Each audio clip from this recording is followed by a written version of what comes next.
uri Imana ishobora byose. Iyo dusenze urumva, iyo dusabye urumva. Rabbi tokendoria la rabinita rakoria santo. Haleluya, haleluya. Mwanya tugezemo tuguteza amatwi.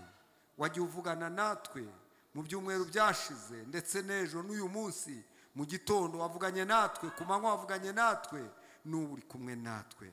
Vugana natwe, vuga twumve, unyuriye mu kanwa k'umugaragu we Boniface. Turamusengeye, turamusabiye, imbaraga z'Imana zimutwikire, avuge avugishijwe nawe, natwe twakira icyo tugezaho. Tugukomeye amashyi, tukuri ubwacu mu izina rya Yesu. Amen.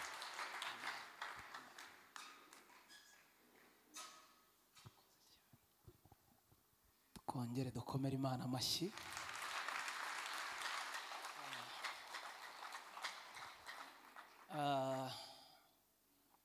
Hari muri 2005 nabaga muri korari ndi umuririmbyi, ndeba ibyishimo biba mu nzu y'Imana, bona nta kiguzi umuntu ashobora gutanga ngo abe yaguruye umunezero.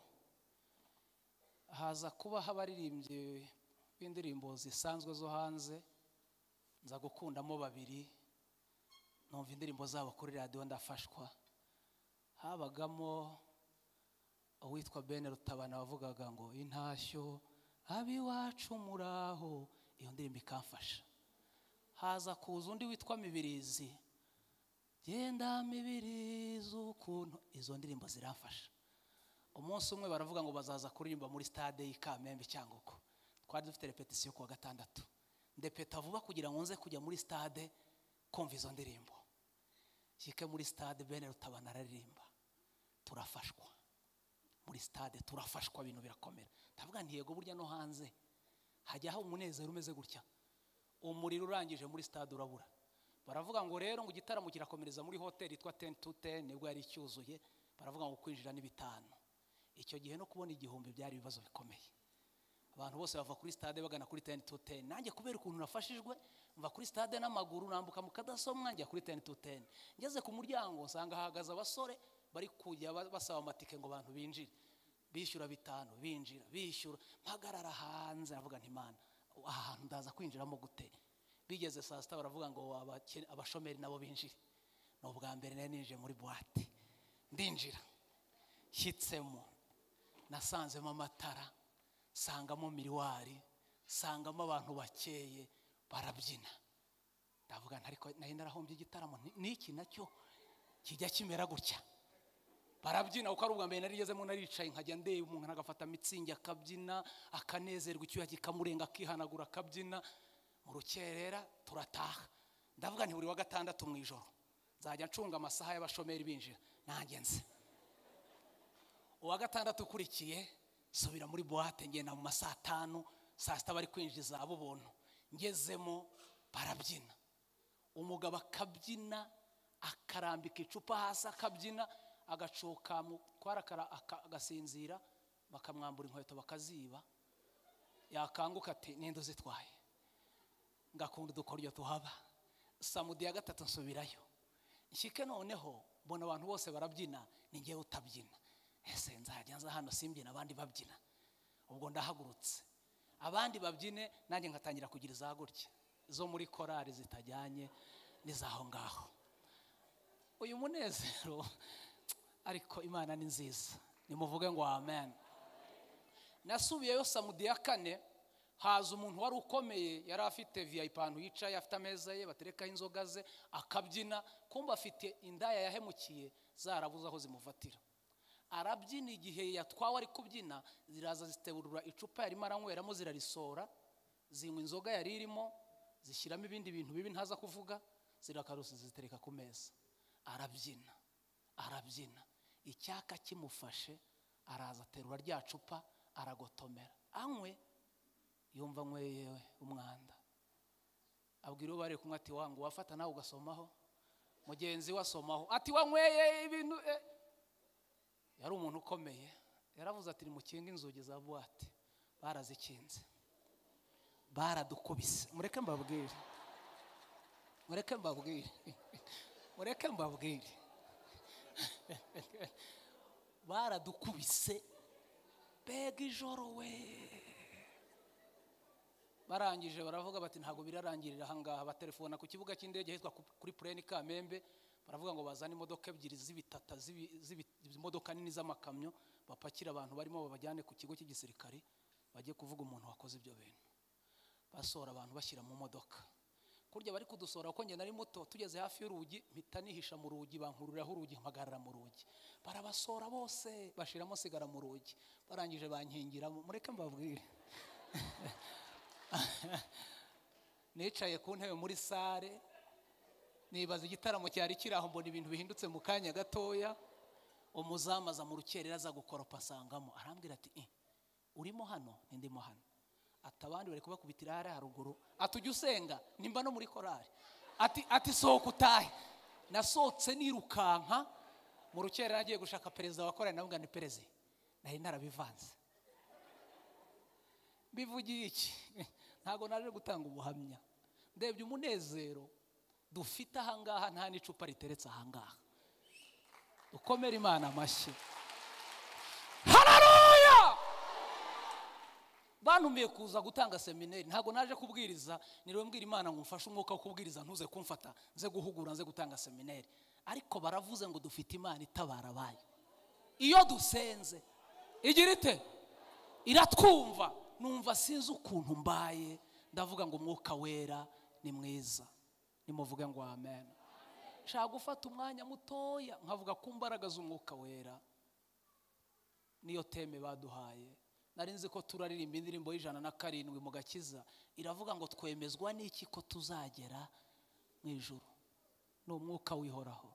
Utawufite iyi nzira ijyayo rwose byakugora kugira ngo uzarigeremo. Rero kubera ko nafashijwe cyane kugira ngo ntaza kurondogora, muzi ko mperutse hano, mureke dusome tuvuge bikeye ubundi dusenga Imana. Turasoma ijambo ry'Imana mu gitabo cy'umuhanuzi Daniyeli. Umwuka Wera n'imirimo yo mu itorero niyo teme iri kurwanirwaho. Bene data babanje barayivuze, n'abandi bazaza bazayivuga, kandi iyi ni imwe mu nyigisho itorero rigomba kwiga. Niba hari umushyitsi rero uri hano cyangwa abadukurikiye online, nitwa Singirankabo Boniface, ndi umuvugabutumwa, sengera muri ADPR Nyarugenge, ndi inshuti y'iri torero guhera kera, maze igihe ahangaha, naherutse hano, mpamvu muri kubona nagarutse, ni ibihe byiza tuba twagiranye. Daniyeli 5:13 tugere kuri 14, turasoma na Yohana 3:34, dusoreze mu byakozwe n'intumwa igice cya mbere umurongo w'8. Ngira ngo seminari babwira ko muzana ikaramu n'impapuro kugira ngo muze kwandika. Shaka kuza kubaha resume y'inyigisho, ubundi hasigaye Umwuka Wera azakomeza kubibafashamo. Daniyeli 5:13 tugere 14, Yohana 3:34, ibyakozwe n'intumwa 1:8. Nuko bazana Daniyeli imbere y'umwami. Umwami abaza Daniyeli ati, ni wowe Daniyeli wo mu Bayuda umwami data yakuye i Babuloni? Dore aho nshaka. Numvise bakuvuga ko umwuka w'Imana ari muri wowe, kandi ko umucyo no kwitegereza n'ubwenge bwiza bikubonekaho. Amen. Ndasubiraho umurongo wa 14. Numvise bakuvuga ko umwuka w'Imana ari muri wowe, kandi ko umucyo no kwitegereza n'ubwenge bwiza bikubonekaho. Amen. Yohana ubutumwa bwiza 3:34.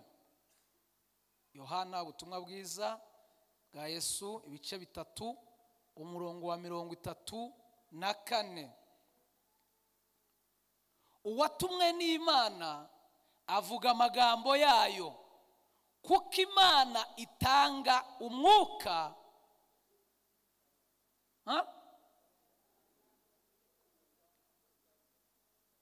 3:34. Yohana 3:34 haravuga ngo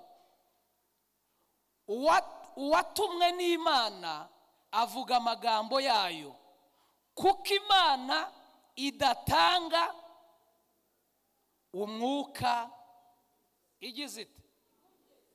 Kuko Imana idatanga umwuka. Kugera murabyumva?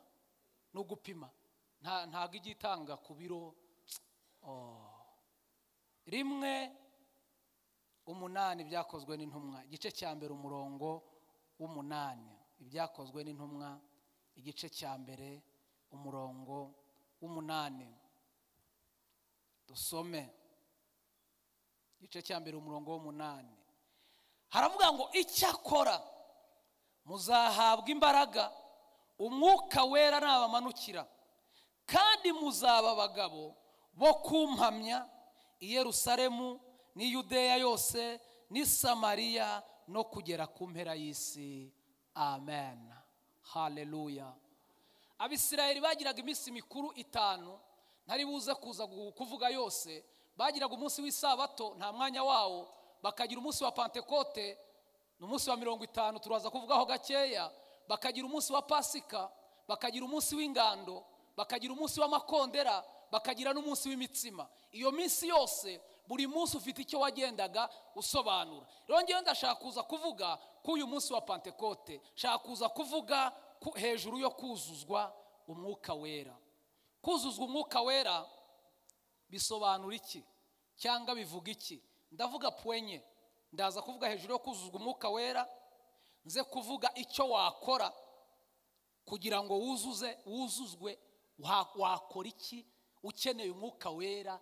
Ni iki wakora kugira ngo wuzuzwe? Poe ya gatatu turaza kuvuga poe ya kabiri, mbese ni biki biranga umuntu wuzuye umwuka wera. Umuntu wuzuye umwuka wera agira ibimenyetso, agira ibintu bimugaragaza. Iyo ni poe ya kabiri, murambabarira. Poe ya kabiri ni ibigaragaza umuntu wuzuye umwuka wera. Poe ya gatatu ni iki nakora kugira ngo nuzure umwuka wera. Poe ya kane ndaza kuvuga icyo umwuka wera mariye abamufite. Ese ubundi kuwutunga bitumariye iki? Umuntu wakiriye ni icyo amumarira, kuko ubutunzi bwose bw'umuntu byanga bikunda bigomba kugira icyo biba bimumariye. Umwuka wera rero ndagira ngo mbasobanurire neza icyo ari cyo. Kuzuzwa umwuka wera ni iki? Bitumariye iki?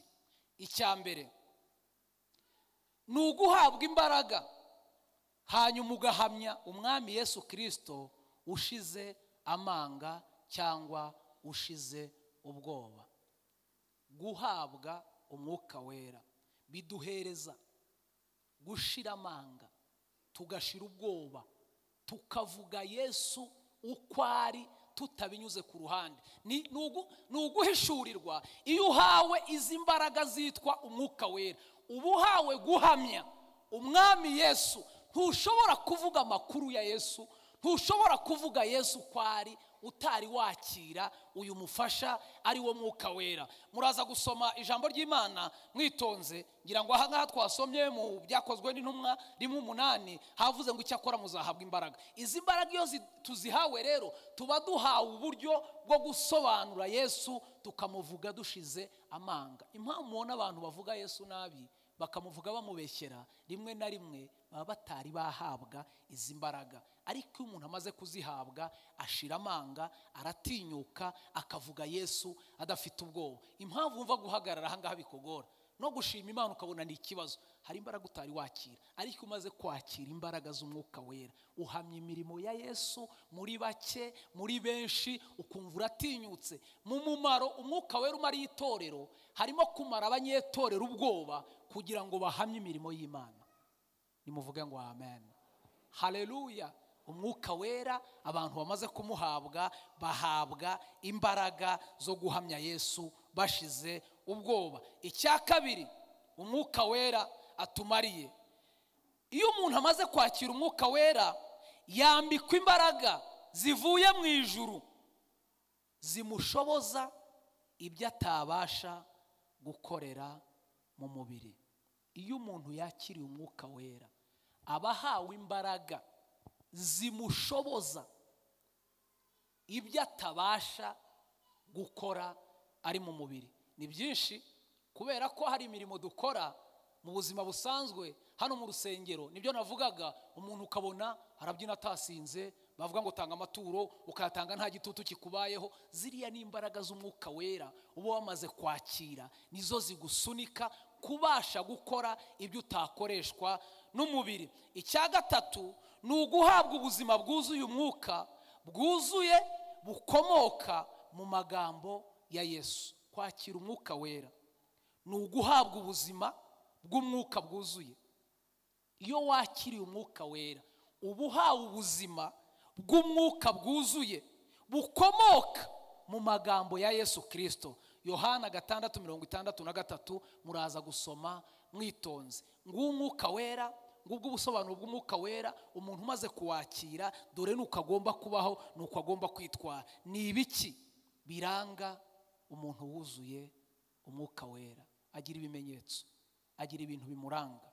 Umuntu wuzuye umwuka wera, icyambere kimuranga, ahabwa ku mpano z'umwuka wera. Ahabwa ku mpano. Umwuka wera agira gift, umwuka wera agira impano.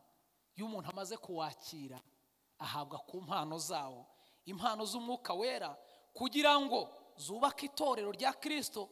Iyo umuntu amaze guhabwa ibyo ndagira ngo utangarize ko ibi bintu mbese ni ibiki biranga umuntu wujujwe umwuka wera? Ahabwa ku mpano z'umwuka wera kugira ngo abashe kubaka itorero ry'Imana.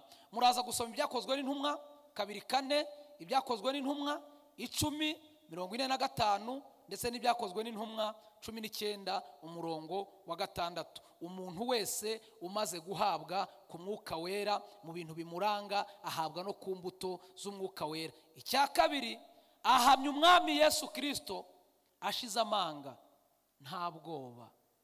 Iyo umaze guhabwa izi mbaraga z'umwuka wera, ibintu bikuranga, ibiranga umuntu umaze guhabwa izi mbaraga z'umwuka wera. Icya kabiri, ahamya umwami Yesu Kristo ashize amanga, nta bwoba, kuko bamaze guhabwa imbaraga zigusunika. Icya gatatu, ubuzima bwe burangwa n'imbuto z'umwuka.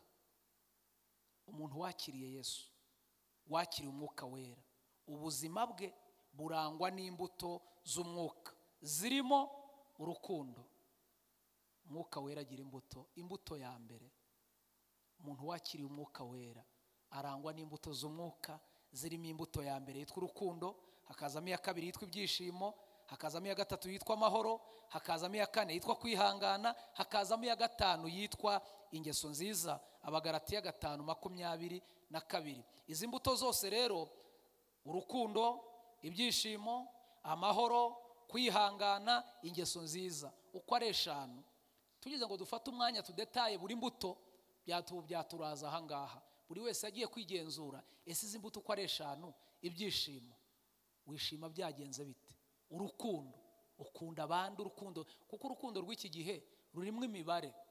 Umuntu wese akunda umuntu bitewe n'icyo abona azamukuraho. Reka mutwerere nawe azantwerera, yabyaye reka muhembe nanjye nibyara azampemba, kamuhera ifite ibagiye imodoka cyangwa yagize ikibazo nanjye azantwara. Ariko umuntu wamaze kwakira iyi mbaraga yitwa umwuka wera, agira imbuto z'urukundo zirimo ibyishimo, zirimo kwihangana. Reka njye kuri poe ya gatatu, icyo umuntu ashobora gukora ukeneye kuzura umwuka wera ni iki wakora. Ndagira ngo mbatangarize ko dufite umubare w'abantu benshi bari mu itorero, bari mu nzu y'Imana, ariko batari buzura umwuka wera, batazi n'icyo bakora kugira ngo bawuzure. Nta soko rero rihari ngo uzajya kuwugura, kuko iyo aba wagurwaga hari abantu bafite amafaranga menshi bashobora kuba bawugura, ariko hari icyo wakora niba ukeneye. Icya mbere, umuntu wese uri aha ngaha utari yuzura umwuka wera akaba ukeneye, dore ibyo ugomba gukora kugira ngo uhabwe. Icya mbere ni ukwizera umwami Yesu Kristo. Niba ukeneye kuzura umwuka wera, nta soko, nta kiguzi, nta gitambo, nta kindi kintu ushobora gukora. Ikintu cya mbere wakora kugira ngo wuzure umwuka wera ni ukwizera umwami Yesu Kristo. Nta kindi ushobora kurenzaho, icyo ni cyo cya mbere. Murasoma Yohana 7:38-39. Ntabwo twabonye umwanya ngo tugende dusoma, muraza kubisoma mwitonze. N'ibyakozwe n'intumwa 11:15 kugera kuri 17. Ni ukwizera umwami Yesu. Icyo ni cyo cyonyine mu byagufasha, niyo poe ya mbere. Niba ukeneye kuzura umwuka wera, urasabwa kwizera umwami Yesu. kabiri ni ukumva ubutumwa bwiza bwa Yesu Kristo bukubiyemo ijambo ry'Imana, ugafata umwanzuro mu mutima wo kwihana ibyaha. Niba ukeneye kuzura umwuka wera, urasabwa kumva ubutumwa bwiza bwa Yesu Kristo. Ubutumwa buhari ni bwinshi. Hari ubwo twumvise butuma tutuzura umwuka wera. Hano hanze hari ubutumwa ndabatangarije, noneho isi yabyoroheje, koranabuhanga ryabyoroheje. Hano hanze hari ubutumwa bw'abantu, hari ubutumwa ntazi uko bumeze, ariko kugira ngo wuzure umwuka wera, icya kabiri usabwa gukora, urasabwa kumva ubutumwa bwiza bwa Yesu Kristo bukubiyemo ijambo ry'Imana, ugafata umwanzuro mu mutima wo kwihana ibyaha. Ugifite ibyaha ntabwo bishoboka ushobora kuzura umwuka wera. Urumva ijambo ry'Imana, wumva ubutumwa bwiza, wizere umwami Yesu, nurangiza wihane ibyaha. Icya gatatu, niba ukeneye kuzura umwuka wera, icyo wakora ni ugusaba Imana wizeye ko yakuzuza.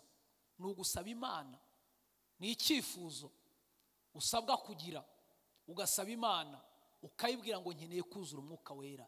Icyo cyifuzo ukagihorana, buri uko usenze ukajya ubwira Imana ngo Mana nkeneye umwuka wera, kandi ukabyizera. Icyo ni icya gatatu. Icya nyuma cya kane ni ugutegereza, ugasenga nturambirwe. Niba ukeneye kuzura umwuka wera, puwe ya nyuma ya kane, urasabwa gutegereza. Dufite amapromesa abantu bagiye baduha, turategereje, duhora dutitiriza tubibutsa, ariko umwuka wera usenga none wakumva utamuhawe ukarekera aho ngaho. Senga mu kwa mbere n'ibyanga, mu kwa kabiri wongere wizere, utegereze ubwira Imana. Imana izaguhereza umwuka wera, yawuguha uryamye, yawuguha ugenda, yawuguha uri mu rusengero. Icyo usabwa ni uguhora usenga ubwira Imana ngo nkeneye umwuka wera, kandi ugategereza kandi ukihangana. Ndagira ngo nze kuza gusoreza, shaka kuza kuvuga ibintu bitanu umwuka wera amarira abamufite. Abantu bafite umwuka wera, abantu bamaze kumwakira, afite icyo abamariye. Ndagira ngo utangarize ko wowe uri mu iri teraniro, unteze amatwi, uri muranyumva, wowe udukurikiye, uri online, ntushobora guhabwa umwuka wera ngo mubane nk'irobo nka stati, ntacyo akumariye. Umwuka wera ikintu amariye abantu bamufite, icya mbere umwuka wera ku bantu bamufite, abahereza amakuru yizewe. Umwuka wera atanga amakuru yizewe. TV1 igira amakuru, BTN igira amakuru, Televiziyo Rwanda igira amakuru, ariko ndagira ngo utangarize ko amakuru umwuka wera atanga aruta amakuru y'ibyo binyamakuru, nayo ni meza, kubera ko amakuru y'umwuka wera arizewe. Nimuvuge ngo amen. Abantu bicaye mu iri teraniro, ndagira ngo batangarize ko hari abantu bicaye i Kigali bafite amakuru ari umwuka wibabwiye ngo muza. Ntago mwese muvuka i Kigali, hari abazanywe na bene wabo bafite igihe gito bagiye kugenda, ariko abaje bazanywe n'umwuka wera. Ukaba uri kukaza ari umwuka wera wabivuze, ukaba uri kurambagiza ari umwuka wera wabivuze. Ndagira ngo ukaba uri kwiga ufite amakuru. Haleluya! Umwuka wera icyambere akorera abantu bamufite, atanga iki? Iki amakuru, kandi aya makuru umwuka wera atanga arizewe. Ndashimira umwuka wera. Haleluya! Ayi, musaba umwuka wera abahereza amakuru isi datanga. Genda yicaranye, mpamubona nta bwoba mfite i Kigali, ntagira data, ntagira mama, mfite amakuru. Nagiye kuza ngiye umwuka mbwiye ngo mwana wanjye genda ndi kumwe nawe, nzabana nawe. Amakuru mfite arizewe. Nejo harandi umwuka wera yampaye, naho niba uranga wicaranye amakuru ya bene wanyu bazagukuzaho bajya babeshya, ariko amakuru umwuka wera atanga arizewe. Nimuvuge ngo amen. Muhungu witwa Daniel, niyo magambo twasomye, yari umunyagano, yari uwo mu gihugu kitari kiwabo, bari barajyanywe i Babuloni. Ariko igihe kimwe ngo umwami aza yicaye ngo ari kumwe n'ishoreke, bari gukoresha ibikoresho bakuye mu rusengero, ngo abona akaganza karaza karandika, ngo kandika ku rukuta ngo mene tekere ofariseri. Umwami abwira abo bari kumwe ati kuva mbayeho mbonye ikiganza cyandika ku rusika, kandi amavi ndumva komanganye, ni munsomera iriya nyandiko. Yari kumwe n'ibyiciro bitatu, yari kumwe n'abapfumu n'abakonikoni n'abanyabwenge. Arabwira ngo nimusome hariya. Umupfumu yasoma ati mene, ati mubwire abanyabwenge. Umunyabwenge ati mene, ati mu masegisiyo yose nise sinigeze mbona mene. Abakonikoni basoma ati tekeri, ati ibi bintu ntago iyi nyandiko ntibaho. Umwami aravuga ngo niba ashobora kubana namwe mukanira gusoma ariya magambo babice. Umwe atera urutoki hejuru ati uravuga iki? Abwira umwami ati nyakubahwa mwami, ku ngoma ya so hari umwana w'umuhungu, ibintu by'amayobera bimeze kuriye niwe wajyaga bisobanura. Ngo bajya guhamagara Daniyeli, umuhungu ufite umwuka wera, ufite amaso areba iby'abisi batareba. Ngo Daniyeli ngo araza akimukubita amaso, niyo magambo twasomye. Umwami aramubwira ngo ni wowe Daniyeli? Aramubwira ngo numvise bakuvuga, hari amakuru yawe bampaye, bambwiye ko umwuka wera aba muri wowe kandi kwajya guhishurira iby'amaso y'abisi atareba.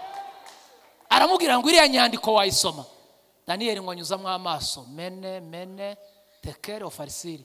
Abwira umwami ati bene biriya nitwe tujya tubisoma, bisomwa n'abanyamwuka gusa. Biriya nta wundi ujya ubisoma, bisomwa n'abantu bakiriye imbaraga yitwa umwuka wera. Abari bari aho bariruhutse bati twari dupfuye, Imana ishimwe we.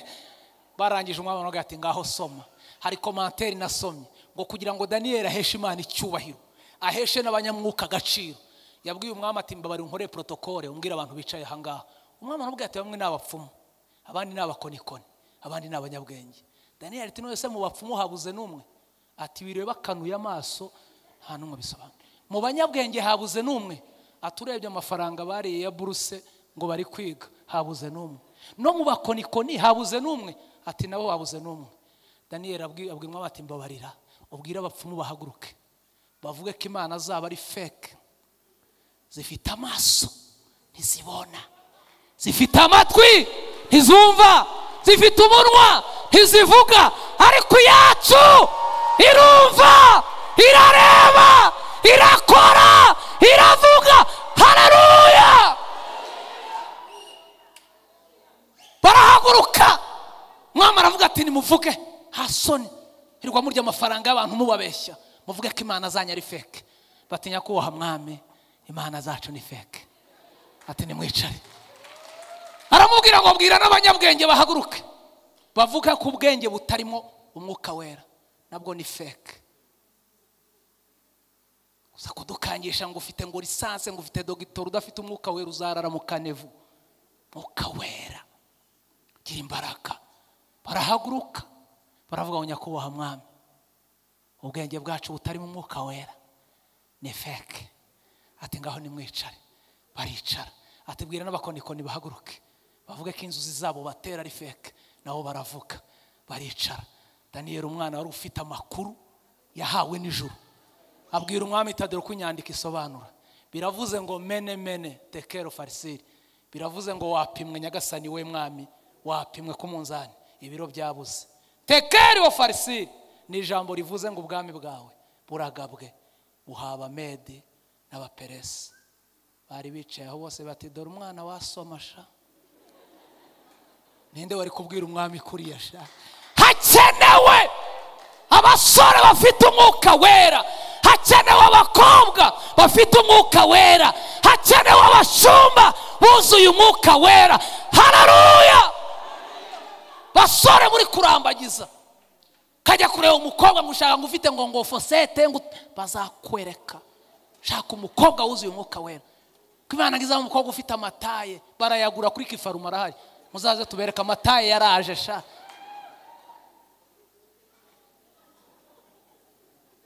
Mwana w'umukobwa agafata amasengesho asengera umugabo. Ngo mana ngo nje imbere yawe ngo wambwiye kuzampa umugabo, ariko umugabo ndi kugusaba ibyo agomba kuba yujuje. Icyambere agomba kuba yarateruye ibyuma, azaguterura sha. Umugabo wateruye ibyuma. Saba umugabo wuzuye umwuka wera. Haleluya! Aterura ibyuma ariko yuzure n'umwuka wera. Dukeneye itorero, dukeneye abaririmbyi, dukeneye abadiyakoni, bagukeneye haleluya wuzuye umwuka wera.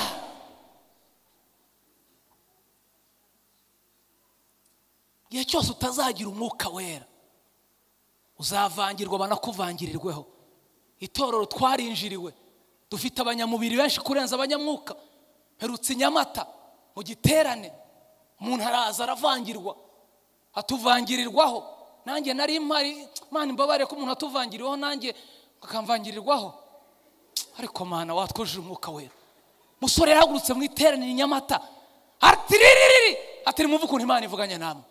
Twese rero ntawe udakunda uvuga uko Imana ivuze. Tuti haleluya, ati Mana tubwira turi hano. Aravuga ngiye kumva numva kana k'abakobwa mu nguni rusengero karahagurukiye gahinda karavuga ngo ceceka. Bona umusore arahonza aracecetse. Umwana aza asimbuka avuga indimi, aramubaza ngo izo mbaraga uzikura he? Aravuga ngo mu barangi. Abarangi baratwinjiranye we. Nutagira umwuka wera abarangi baraguteza akaga gakomeye. Umwana w'umukobwa aramubwira ngo pfukama. Igisore cyari igisore kibyibuke kirapfukama. Akana karacyatuza kiratura. Vuga ngo Mwami Yesu, ati Mwami Yesu mbabarira. Ati yari yadupfunyikiye nanjye na ariko Mana we. Mwasabye umwuka wera. Mwasabye umwuka wera. Ko arajya baha amakuru y'abantu bari kubavangirirwaho. Arangije aramwatuza, arangije aramusengera. Nahise mbwira Imana nti Mana umbabarire uduhereze nk'udukobwa 20 i Kigali tumeze nk'aka ngaka. Dukeneye abana b'abakobwa bari mu iteraniro bakatubera amaso. Naho igihe cyose utari wabwira Imana ngo iguhereze imbaraga yitwa umwuka wera, hari amakuru utazahabwa. Iki muracyumvise? Umwuka wera atanga iki?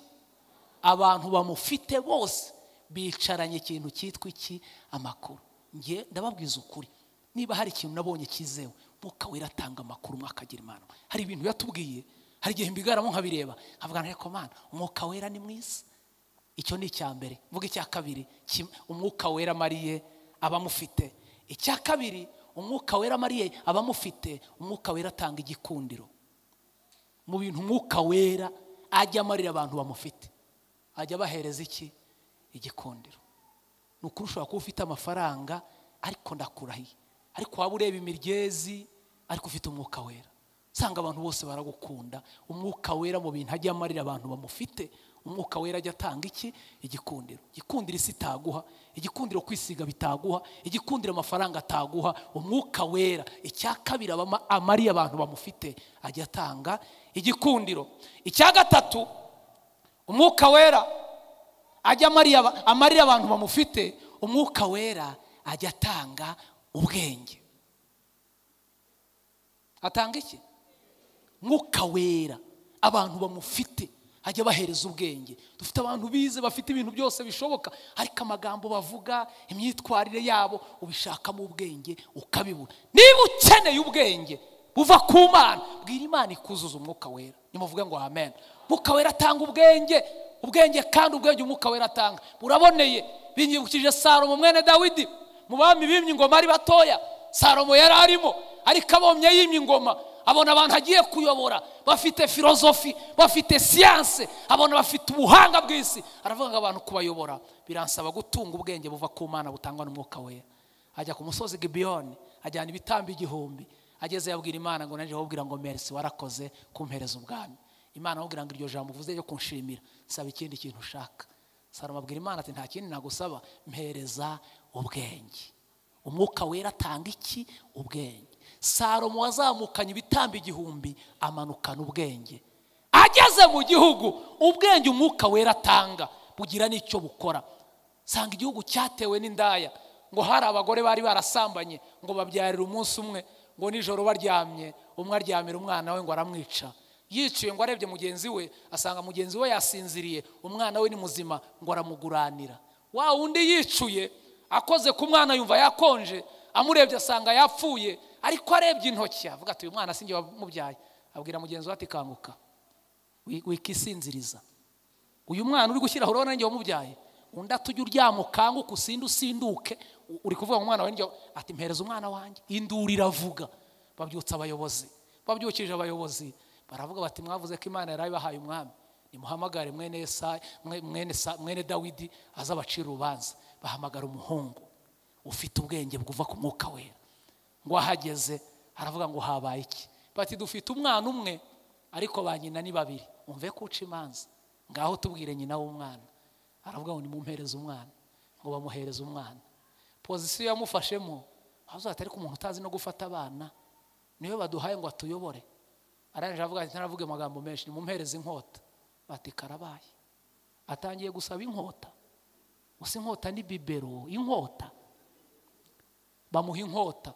Aravuga ngo ngiye kumucamo ku buryo ntazongera kumva akajagari k'abagore muri iki gihugu. Abasaza bati turashize. Umuntu utangiye gucamo abana uwo twabasaza zatworohera, ariko ntibamenya ko afite ubwenge. Haleluya. Mwuka Wera atanga ubwenge. Aravuga ngo ngiye kumucamo kabiri amagambo ashire. Aravuga ngo mbere yo kumucamo ndabaza abagore bombi. Abwira umwe ati urabona nabigenzane, mucemo cyangwa mureke? Ati mucemo twese tumuhombe. Abwira mugenzi we ati we mbigenze nte? Ati nta mwana ukura ngo yoberwe nyina wimucamo, mumuha mwitwarire nakura azamenya ni nyina. Salomo aravuga ngo ni we nyina w'umwana, ngwino umufate. Mwuka Wera atanga ubwenge. Iyo ufite Umwuka Wera akwereka iby'abisi batabona, ukemura ibibazo bikagenda neza kubera ko wahawe ubwenge butangwa n'Umwuka Wera. Cyo ni icya gatatu. Icya kane, Umwuka Wera amarira abamufite. Umwuka Wera atanga icyubahiro. Umwuka Wera arubahisha.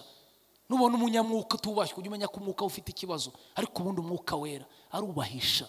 Abantu bamufite n'abanyacyubahiro. Dufite abantu bamaze kwisuzuguza kandi ngo n'abanyamwuka, bajya aho babonye, bicara aho babonye, barya ibyo babonye, bavuga ibyo babonye, ariko umunyamwuka nyawe ufite Umwuka w'Imana harubahwa. Nimuvuge ngo amen. Nimunyikirize ngo amen. Icyo ni cyo Umwuka Wera amarira abamufite. Harimo abantu bagiye basuzugura ngo abanyamwuka ngo n'abantu ngo baraho ngo boroheje. Oya, ntago abanyamwuka boroheje. Abanyamwuka barubahwa. Iyo wakiriye Umwuka Wera ajya guha ku cyubahiro, kandi Umwuka Wera arubahisha. Nimuvuge ngo amen. Nimunyikirize ngo amen. Umwuka Wera arubahisha. Haje mugira ngo abanyamwuka ngo abantu baciye bugufi baraho ngaho. Oya, barubashywe pe. Abanyamwuka barubashywe. Ndi umuhamya ndabihamya, nanjye narabibonye. Umwuka Wera aho mwakiriye ndeba protocole nkorerwa, nkavuga niyo ntaza kwakira Umwuka Wera babimeze bite. Nabandi bafite icyubahiro cyabo simbahakanyije, buri wese ku rwego ni sawa, ariko icyubahiro kizana n'Umwuka Wera gitanga n'ibyishimo isi datanga. Hari ubyo wumva wubashywe ariko wakumva n'umunezero ufite ukavuga ngo ibintu ari kubikesha iki. Murasabwa kuzura Umwuka Wera kugira ngo icyubahiro Imana itanga nawe nk'umunyamwuka nawe ubashe kukigira. Icyanyuma, Umwuka Wera amarira abamufite. Umuntu wese ufite Umwuka Wera ikindi ajya mumarira, ajya muha gahunda. Umwuka Wera agira umurongo muzima. Abantu bafite Umwuka Wera ntakajagari bagira. Uri Umwuka Wera n'umusirimu. Muranyumva ibintu mvuze? Umwuka Wera agira gahunda. Harimo abantu batagira gahunda ngo oya. Iyo umuntu yakiriye Umwuka Wera, mu bintu Umwuka Wera ajya amarira abantu bamufite, ajya bahereza umurongo, ajya bagira abantu bagira gahunda. Umwuka Wera aravuga, Umwuka Wera arumva, Umwuka Wera agira amaboko, Umwuka Wera arakora. Iyo wamaze kumuhabwa akugira umunyagahunda ku buryo ibintu byose ukora umuntu akureba akavuga ngo uyu muntu kweri nta kajagara agira muri we. Nubona umuntu ajagaraye mu byo akora ujye umenya ko afite ikibazo. Hari abantu bica gahunda ugasanga ibyo bakora bafite akajagari, ariko iyo umuntu yamaze kwakira Umwuka Wera, mu bintu Umwuka Wera ajya amarira abamufite, ajya baha gahunda, abagira abasirimu mu byo bakora kubera uko Umwuka Wera atanga umurongo muzima. Ngicyo icyo bita kuzura Umwuka Wera. Turahamya tukaba abantu badasanzwe. Ndakwifuriza ku Pentekote niba utari wuzura Umwuka Wera ubigira icyifuzo, jya uhora ubibwira Imana, guseza Imana, ntucogore, komeze bwira Imana ngo ndawukeneye. Umwuka Wera arawutanga kandi ngo ntagira ati twasomye ngo iki ntawugera awutanga atawugeze, atawupimye. Ntagushira, afite umwuka. Niba navuga ngo ni mwinshi, afite umwuka w'umurenge atanga, nta munzana asizeho ngo awugere. Umuntu uri mu iri teraniro rero, iki ni icyifuzo dufite, atari yawuzura akaba afite iki cyifuzo, tugiye kugisengera. Ubwira Imana ngo uyu mwaka, uku kwezi, mw'iyi minsi 10 yari kumwe n'abigishwa be mu cyumba cyo hejuru bategereje basenga, barawuhawe kandi ngo buri wese kirimo icy'umuriro kikamuzaho. Ubwira Imana mu Pentekote, numva nkeneye nanjye kuzura umwuka wera. Kandi ukumubona sinzi akantu umerutse kubona kavuga ngo ibintu byarivanze, ntago tukimenya abanyamwuka n'abanyamubiri, byarivanze, kubatandukanya biratugora. Twari igihe tugera mu rusengero tukabona abantu bose ari abanyamwuka, hako kwajya kuva umuntu abuze ngo mbuze telefone, umunyamwuka ariba. Hari igihe batanga amatangazo ngo umuntu abuze telefone, yibwe nande. Byarivanze, ntitukimenya abarokore n'abatari abarokore. Ariko harageze kugira ngo tube mu nzu y'Imana, twarabwiye Imana ikatwuzuza uyu mwuka wera. Soreze kwa aka kantu siyankunda gutanga udutekerezo ndi kwigisha, ariko hari akantu numvise karanyubaka numva karantangaje. Iyo turi mu nzu y'Imana, iyo urebye ubona abantu bose rwose bameze nk'abamwakiriye. Ariko ndagira ngo batangarize ko dufite abantu batwinjiranye bafite misiyo zindi zabazanye, badakeneye gukizwa, batageneye guhinduka, ahubwo bafite izindi nyungu zindi bashaka. Baravuga ngo hari igihugu cyabonetsemo isoko, baravuga ngo umuntu uzajyana imbwa mu icyo gihugu akayigezayo bazamuha amafaranga azamukiza. Ariko kugira ngo imbwa yambuke umupaka ntigomba guca ku butaka, ntigomba guca mu mazi, ntigomba no guca mu kirere. Iryo soko umuntu uzaritsindira yakora iki? Ntiraca mu ku butaka, ntiraca mu mazi, ntiraca mu wambutse imbwa gusa uyigezeyo, ubundi baguha amafaranga azagukiza. Isoko ribururitsindira, haza kuboneka umugabo w'umuhanga arazabwira umugore ati amafaranga tuzayarya. Umugore atuzikoraho, imbwa uzayambutsa ute? N'akavuyo kayo uzayishyira mu ikote, uzayimira. Umugabo ati kiriya gihugu intama zijyayo, nzagura intama 100, ngure n'imbwa imwe, yambwa nyishyire mu ntama, nyambike uruhu rw'intama. Urumva ntazayambutsa? Uratari kuzika ari byo. Agura intama 100, agura n'imbwa imwe, ayigejeje mu ntama yambika uruhu, nayo ihinduka intama. Dufite ibintu by'ibibwa byatwihishemo, ariko si hano, ntago ari hano. Dufite ibintu byatwihishemo, ubona n'abari abarokore biyuzurishwa, kumbi n'impu bambaye ariko sibo, bigize abanyamwuka ku ngufu.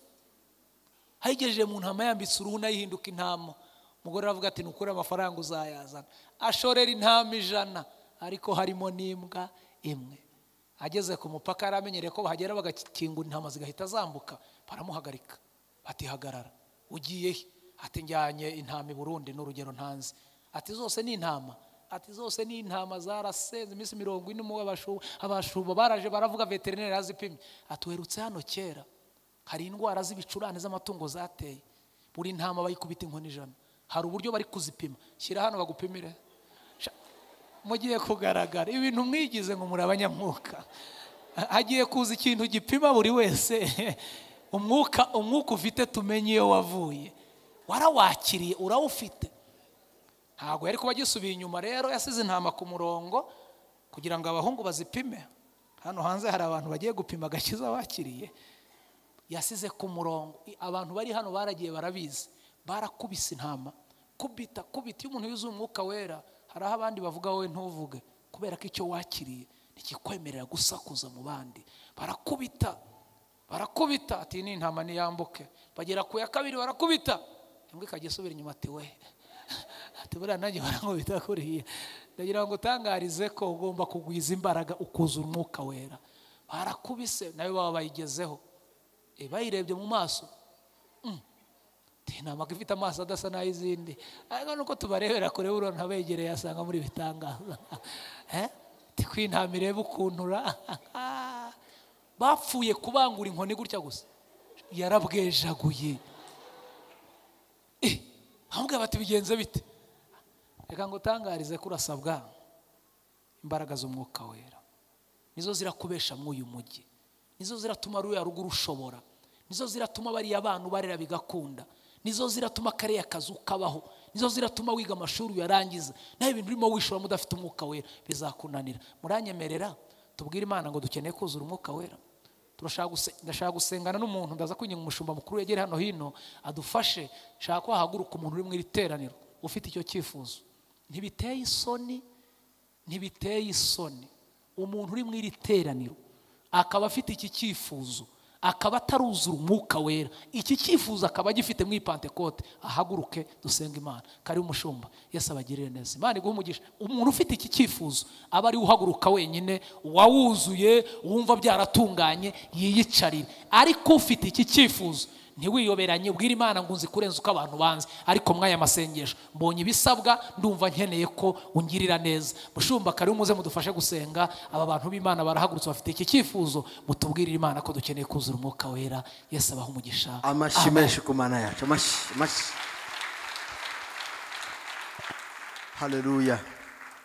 Haleluya.